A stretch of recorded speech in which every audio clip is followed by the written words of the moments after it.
Anda kembali menyaksikan Bukan Perempuan Biasa on TV Sulsel TV masa kini. Kita tiba di segmen ketiga. Baik, kita lanjutkan pembahasan kita. Nah, tadi udah sampai di mana nih? Ini mengenai proses hijrahnya. Apa memang langsung pakai nikab atau sebelumnya ya ringan-ringan dulu? Itu boleh diceritain, silakan. Oke, jadi saya pakai jilbab dari SD Kak sebetulnya. Udah pakai jilbab dari SD. Cuman itu kan biasanya kalau ke sekolah atau keluar rumah. Kemudian pas SMA berkomitmen ke diri sendiri untuk pakai jilbab meskipun di lingkungan rumah, jadi sekitar rumah kayak gitu. Pas masuk kuliah dapat ujian, saya ada di dua pilihan, lepas jilbab atau DO kayak gitu. Ya kayak gitulah kurang lebih. Pilihan yang sulit Ya ya? pilihan yang sulit Kak. Itu di strata sekolah mana tuh di DDO-nya tuh? Pas belajar hospitality. Oh iya. Kan di dunia perhotelan memang Di ternyata dunia ada akademik ya, setara kuliah ya? ya ada yang kayak gitu. Kemudian saya milih untuk keep itu. Kemudian pas beberapa tahun setelahnya perjalanan hijrah saya itu juga berkenaan dengan rencana ke Eropa. Karena kan sebetulnya saya ambil bahasa Jerman untuk bisa merasakan belajar di sana juga. Cuman waktu itu ada kakak yang ingatkan saya, katanya perempuan itu tidak diperbolehkan untuk melakukan safar bila tanpa mahram. Betul. Nah, setelah itu saya belajar lagi tentang agama Islam ini sendiri. Yang awalnya saya merasa ini kok kayak dikekang ya Kak ya. Maksudnya kita mau beraktualisasi iya, diri. tapi ternyata ada hal yang seperti itu. Ada hal-hal yang tidak boleh istilahnya kita lalui kayak gitu. Ini mesti ada pakemnya ya, kayak gitu. Tapi tahu nggak Kak, saya dapat hikmah. Ternyata kalau Allah ngelarang sesuatu itu pasti ada hal yang Allah mau lindungi kita dari larangan itu sendiri. Jadi setelah kuliah saya ngekeh, oke, saya tidak bakalan kemana-mana karena landasan yang tadi. Hikmahnya adalah saya bisa belajar lebih banyak lagi. Qadarullah juga memang COVID setelah lulus kan. Setelah lulus ada COVID, di situ saya belajar lebih dalam lagi. Oh, ternyata perempuan itu sesuatu yang dimuliakan dalam Islam, seperti itu. Saya mau kasih nyambung sedikit ya sama campaign perempuan itu cantik. Kenapa lantas saya sering menyuarakan perempuan itu cantik? Menurut saya pribadi, kecantikan perempuan itu fitrah. Jadi semua perempuan itu cantik Kak. Benar-benar setuju. Tapi tidak semua dari perempuan itu bisa menjaga kecantikan itu sendiri. Seperti itu. Marwahnya ya. Iya, ya. kayak gitu.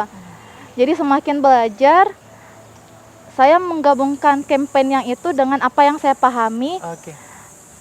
To be honest, dulu saya termasuk orang yang sangat insecure dengan diri saya sendiri.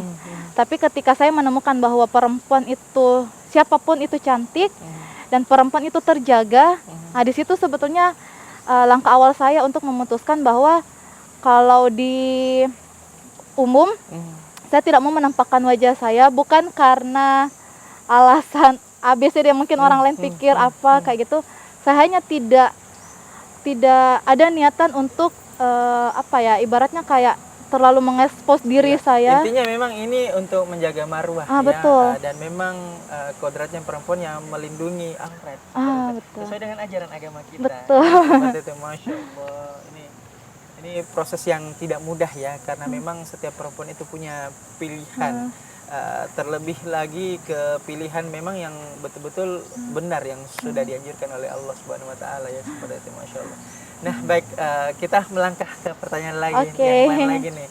Nah gimana sih Rara ini memandang keberadaan perempuan masa kini sebagai seorang perempuan yang modern? Itu sebaiknya seperti apa bentukannya, visi misinya, dan seperti apa baiknya tuh? Boleh diungkapkan, silahkan. Kalau saya pribadi ya Kak ya, mau semodern apapun kita harus punya pegangan yang kuat untuk jadi prinsip kita. Karena di zaman sekarang itu banyak sekali hal yang simpang siur sebetulnya, banyak hal yang abu-abu. Nah kalau kita tidak punya pegangan yang bisa kita jadikan prinsip dasar kita bakalan terombang-ambing. Ada tren ini kita ikut tren itu. Jadinya latah ya. Betul. ada tren ini ikut itu, ada tren itu ikut itu ya. Kayak gitu. Ya, jadi harus ada prinsip, dan prinsip itu sangat dianjurkan kalau berlandaskan dengan ilmu agama. Jadi untuk perempuan-perempuan yang ada di luar sana, pegangan terbaik kita adalah ilmu agama itu sendiri. Terlebih karena kan kita bakalan jadi ibu suatu saat Masya nanti Allah. gitu. Ya, betul. Nah, kalau untuk dari segi sektor atau sisi pendidikan, seperti apa sih perempuan mengenyam pendidikan ini dari masa ke masa menurut perspektifnya Rara? Penting banget. Karena perempuan yang cerdas itu mereka bukan hanya mencerdaskan dirinya sendiri, tapi juga bisa mencerdaskan banyak orang. Kayak gitu. Jadi kalau saya pribadi, saya tidak membatasi pendidikan itu sebagai sesuatu yang formal saja. Misal hanya SD, SMP, SMA, S1, S2 dan seterusnya. Tapi menurut saya pendidikan itu adalah bagaimana kita bisa punya semangat untuk terus belajar dan mendalami sesuatu dengan baik kayak gitu. Termasuk ilmu-ilmu yang lain kayak parenting, kemudian saya pribadi belajar NLP, coaching dan beberapa hal lainnya.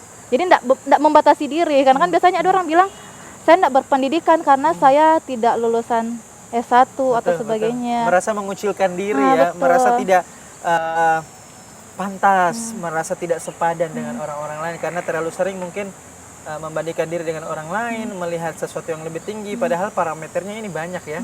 Karena setiap orang itu tidak ada yang sempurna sebetulnya ya, kayak gitu. Nah, kalau untuk keaktifan yang lain boleh diceritain nggak yang self developmentnya nih, terutama untuk apa tadi coaching tuh, parenting, NLP itu gimana tuh, boleh diceritain nggak? Apa Rara ini adalah seorang mentor di sana atau memang punya usaha bergerak di bidang itu atau gimana tuh? Silahkan. Oke Kak, jadi tadi kan saya mention Rise Up Kreatif ya. Ya. Jadi Rise Up itu ada 3. Pertama Rise Up Kreatif, kemudian kami juga punya Rise Up Academy, dan yang terakhir ada Rise Up Studio. Nah, di Rise Up Academy ini kita fokus ke penyediaan pendidikan untuk profesional maupun mahasiswa yang memerlukan. Itu ada beberapa materi termasuk NLP, coaching dan sebagainya. Saya pribadi belajar lewat situ juga. Jadi kami menyediakan kelas sambil ikut belajar juga. Seperti itu Kak. Oke, baik, sepertinya kita akan break. Kita akan kembali usai jeda berikut ini, tetaplah bersama kami dalam program Bukan Perempuan Biasa, Good People.